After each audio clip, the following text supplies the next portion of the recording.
Tsunami Studios. Stargirl, episode 8. This is Shiv part 2. I said it last week.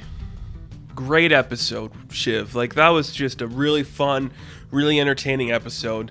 This one is just as entertaining. Not as much happened. We're setting up a lot more stuff going forward with certain characters. Certain people have their big moments here. Certain people are still figuring themselves out. But overall, I will say, I liked it a lot.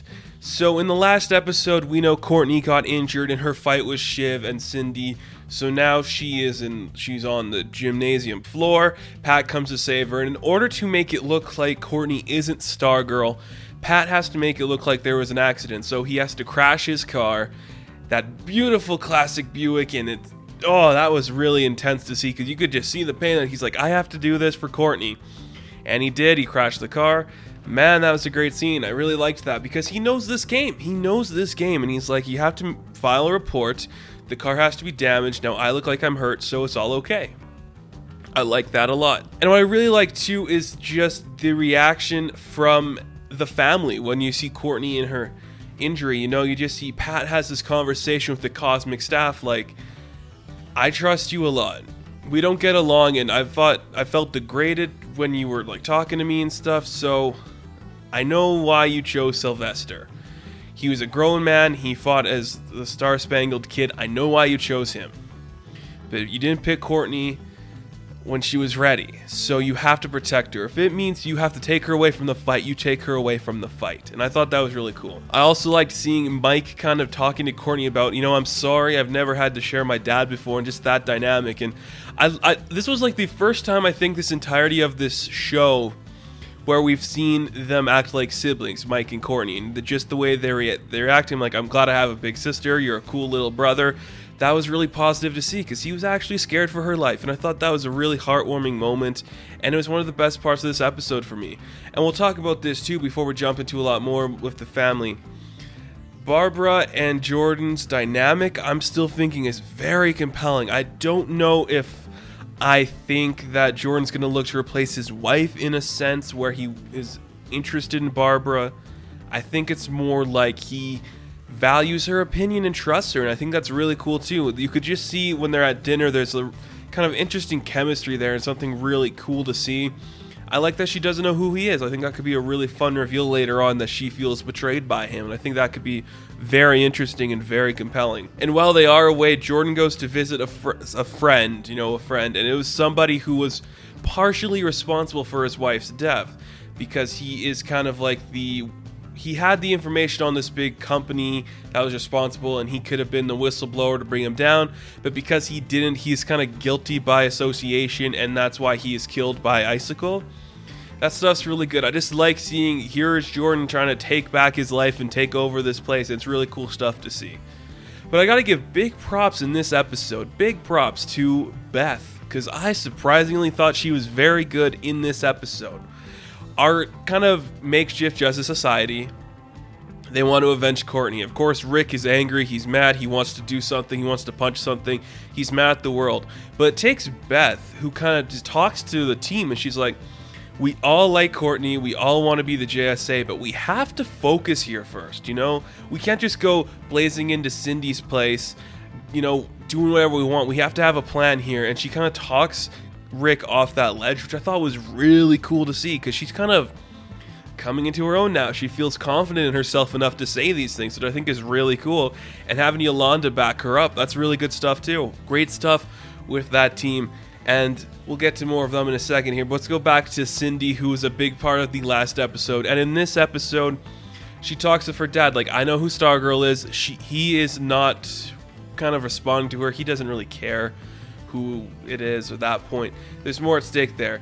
I guess the costume was made for her. I thought it was going to be her mother's costume, but no, it was made for her. It was her graduation gift where she could become an actual member of the ISA, which was really cool. And the costume looks great. All these costumes look great. We kind of learn a little bit more, too, about the origin of the Dragon King. His name is Shiro Ito. He was a doctor in, was it World War II or the Cold War? I can't remember which one. So this guy's old. He's an old dude, which was really interesting, too.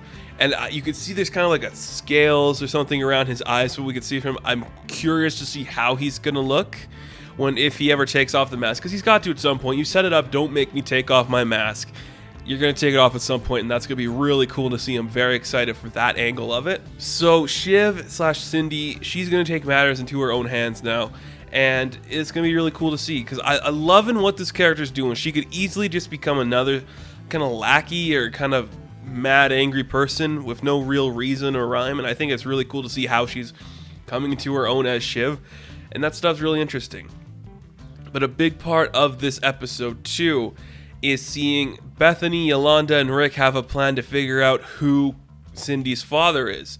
And they're going to go break into Cindy's house, but they kind of just like, okay, let's do a different way. Let's go knock on the door, talk to the mother. As this is happening, Pat also comes just to help them. So it's Pat and Bethany inside Cindy's house talking to the mother, trying to get this information. And this whole time, I'm just like, I don't think Bethany is ready. Is her name Bethany or just Beth? I don't know. I don't think Beth is ready for this situation she's just walking into. I'm like, this is intense. This is real. Something happen. When she figures out the passcode to the secret lair and she goes down the stairs, I'm like, no, we are not doing this thing where she gets captured. I do not want to see that right now, okay? Like, she's just coming into her own. We don't need to have that moment. And we kind of don't, which was kind of cool. She gets out of there. They figure out, yeah, she is connected to one of these bad people. And they just kind of leave about it. And you just see Pat being a father to the JSA is hilarious stuff.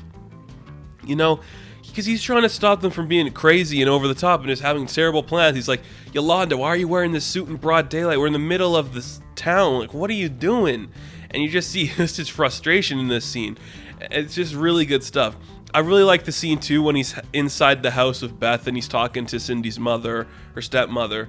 And she just kind of comes on to him a little bit while he's fixing the sink. And she just kind of like spreads his leg apart. He's like, oh, there's a lot you can help me with around the house. And he just kind of like bonks his head on the top of the sink. And that was hilarious.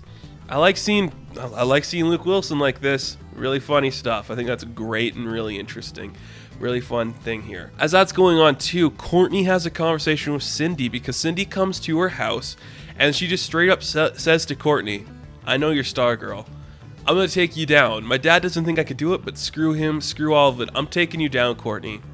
Whether you like it or not, and then I'm going to take down your friends. And you're going to have nothing left because you suck. And then as soon as Cindy goes home, this was insane. This was insane to me.